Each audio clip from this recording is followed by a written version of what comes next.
So we're finally getting into what went down in Aspen. The ladies are recovering from the night before, and Kathy may or may not be in Kyle's house. Yeah, we're not sure.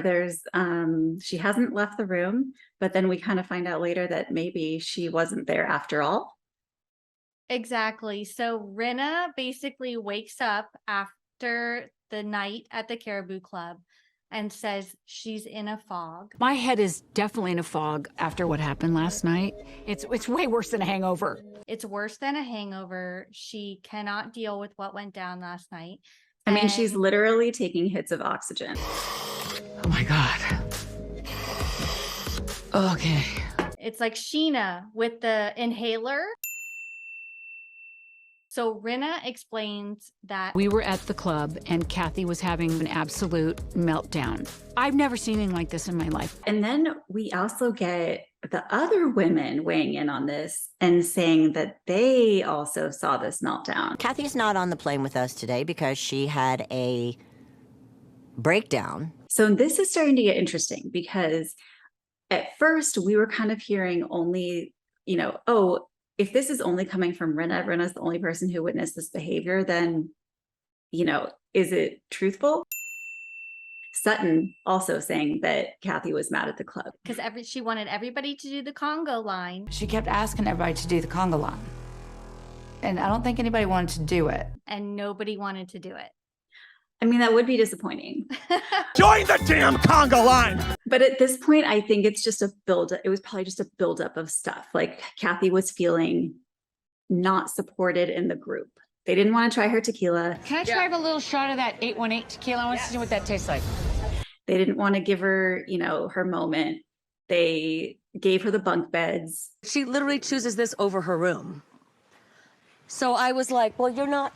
She just kind of probably felt like the punching bag of the weekend or something. And the conga line maybe was the last straw.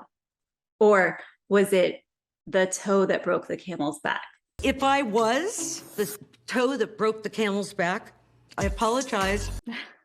My new favorite phrase. I think it was the toe that broke the camel's back for sure. But, what I think about all of this is, first of all, we have zero footage of this meltdown. I know the cameras probably weren't allowed to go in the club, but even in the Sprinter van, I mean, come on, every vehicle that the housewives travel on has cameras inside. Where is this footage? Why do you think that is, Kim? I think that Kathy threatened legal action. I don't know what was said, and I don't want to believe that what was said is really what was rumored to be said. However, there's no way that they don't have footage of this. I mean, if we think about what has happened on Housewives, we've seen these hot mic moments, aka Lisa Barlow. Never can go herself. I'm done with her. I hate her. She's a whore. She's half of New York. Like, there's no way that they don't even have audio of this. I agree. I think that based on Rinna saying that she was threatening to take down the show, the network. And she's saying things like, I'm going to take down NBC, Bravo. I will take down this show single-handedly. I will ruin you all. There was definitely some cease and desist letters sent around prohibiting Bravo from using that footage. That's where I've landed. That's the only explanation for us not getting any information whatsoever about this. No audio, no video, no nothing. So I do think there was some legal action taken. The taking down NBC and Bravo, I think that maybe Rinna is like doing what she does and blowing that out of proportion. I think maybe it was more of like a Bravo, Bravo, Bravo moment. Bravo, Bravo, Bravo. So I don't know. I just can't picture Kathy saying she's gonna take down NBC and Bravo, but who knows? I don't know. So we get Lisa like basically volunteering as tribute to go with Kathy in the Sprinter van. Eventually, Rinna said to Kathy, come on, I'll take you home. And then they both left. And that was completely calculated. We can agree on that, right? I think so. I think she was probably the last person that should have been with Kathy because she was one of the ones that was angering Kathy the most that day. So yeah, maybe Rinna saw it as an opportunity. Yeah, so Rinna explains that Kathy was throwing a tantrum in the van. She's screaming about Kyle. We get back to Kyle's house, and it's just the two of us, and it gets worse. She takes her glasses off, she throws them on the ground, she's jumping up and down, breaking her glasses. It's wild. What are your, like, do you think that actually happened? I don't know. I want to say no, because I just am like, what grown woman would behave like that? But I feel like there's probably some truth to it. Kyle, Kathy, and Kim have had very complicated relationships. And even just Kyle mentioning on the plane on the way home that the way they would fight when they were little. Kim and I were biting, digging, drawing blood. You biting? I used to bite and she would take claws until I was bleeding. They would draw blood, like clawing at each other. Like that's intense. And it seems like as child actors, like they were probably, compared a lot.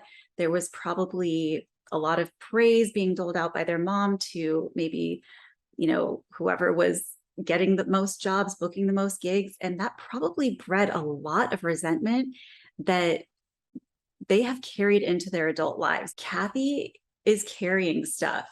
She's pissed about the agency, probably Mauricio starting that. I have been approached to create our own company, and it's so difficult for me to deal with that because of family. About American Woman. Really put mom in such a bad light. I just wouldn't do that without talking to you. I think it's just like it has all built up and it is just flying out. Oh, it totally is. And Rinna also saying that Kyle is way more famous than Kathy. Kyle is way more famous and way more successful than Kathy Hilton's ever been. I'm gonna have to disagree with that one, Rinna. Sorry, but I think that Kathy Hilton, aka Hilton Hotels, is a lot bigger than the agency. Yes, I'll give Kyle her credit. She's doing amazing, sweetie. She has a lot of things going on. But I think that Rinna saying that was like totally a stretch. So I also think that, okay, Kathy had a meltdown at the club. I don't deny that that happened. Whether she said what was rumored or not, that's in question.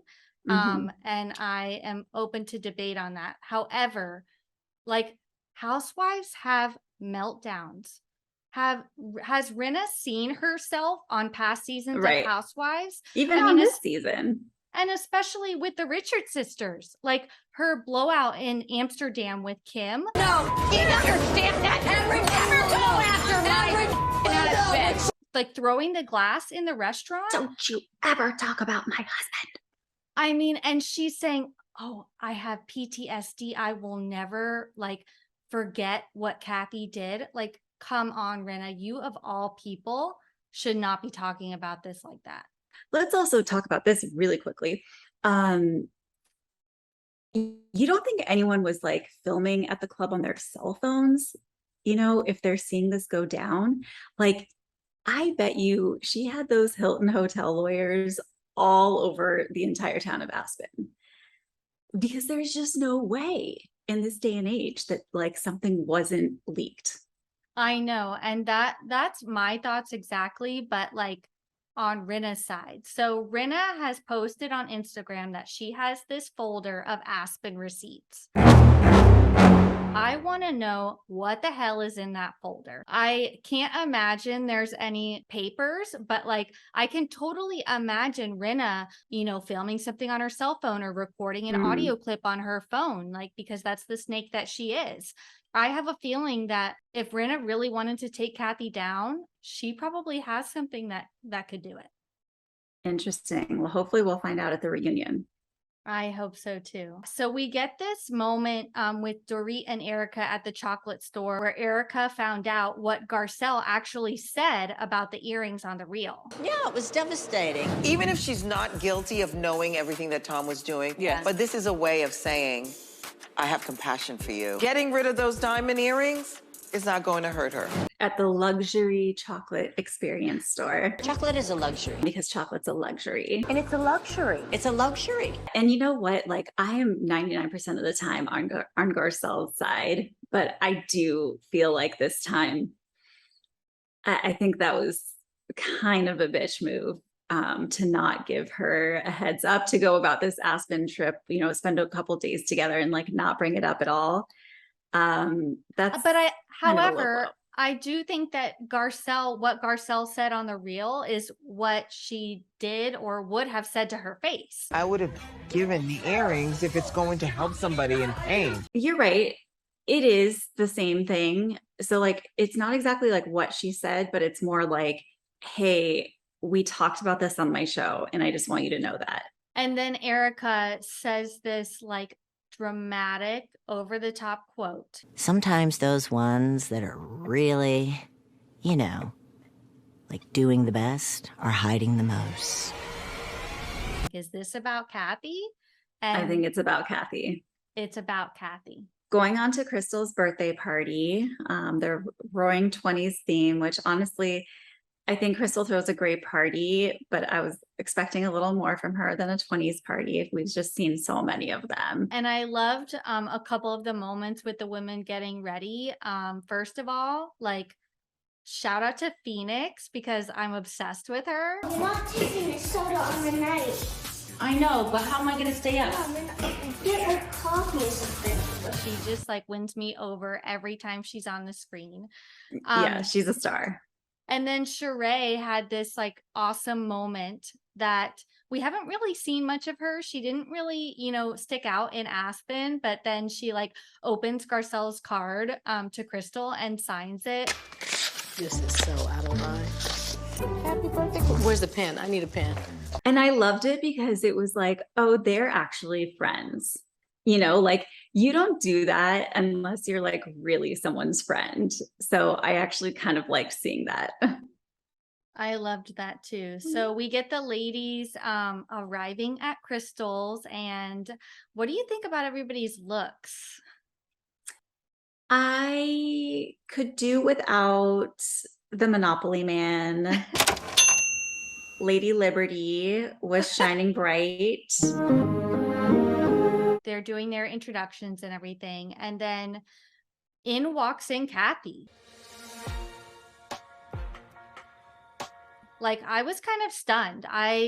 I thought for sure that she wouldn't be coming to this, you know, as a friend of, she's in, she's out. She doesn't come to everything, especially after what we heard about Rinna. But she just like waltzes into that party like nothing happened. Like nothing ever happened. I was surprised about that she, you know, she really put effort into her look because a lot of times, you know, she doesn't care. Oh, she's decked out to the nines like nothing ever happened. To the nines. Like, okay, this is a costume party. That is what you're supposed to do. So Lisa is telling, you know, saying that she still can't get past what happened in Aspen. And all of a sudden she just gets up and just kind of trepses out of the room and up the stairs and out she goes.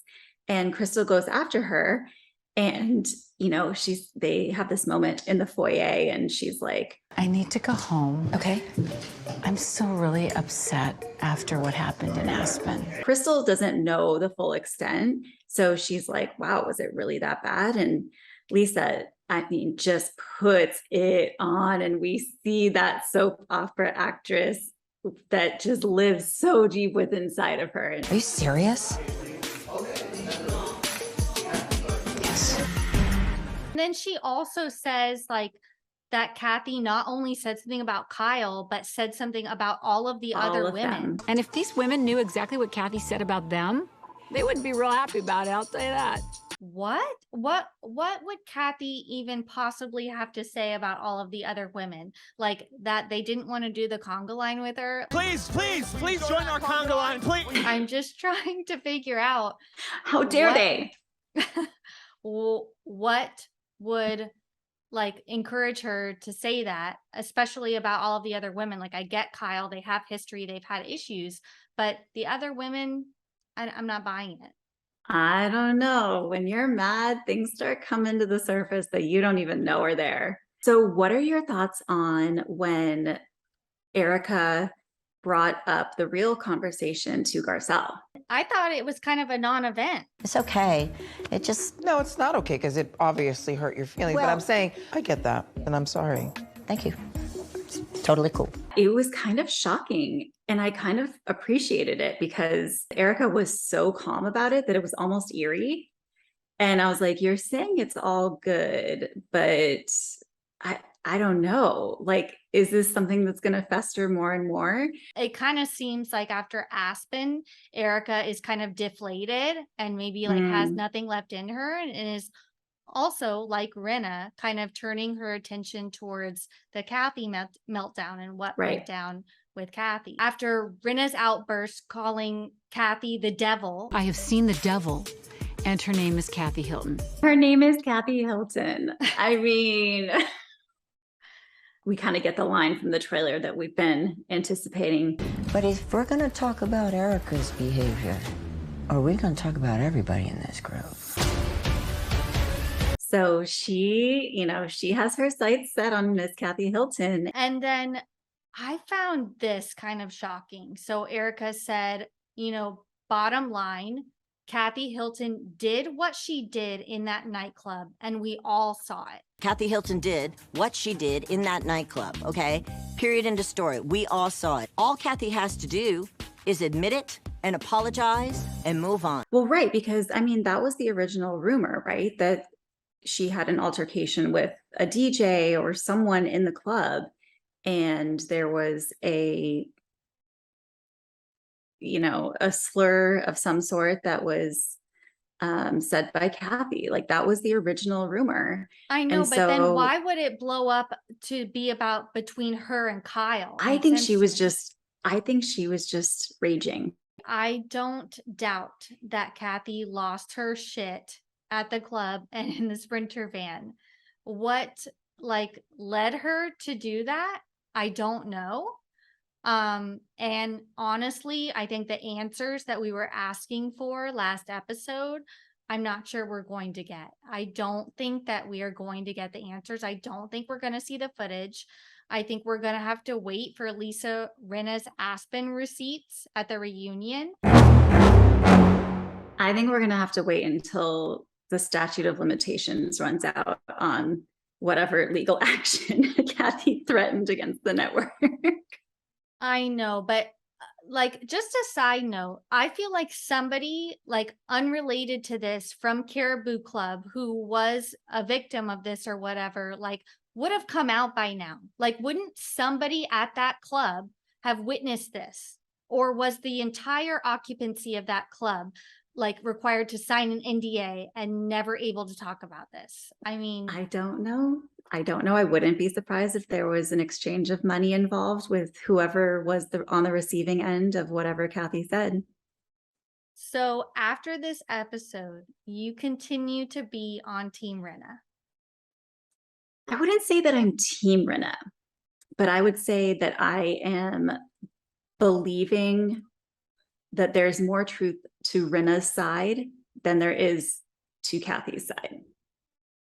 I think something definitely went down, and I think Kathy is playing it off as if it was nothing. Where are you at? I agree. Something went down.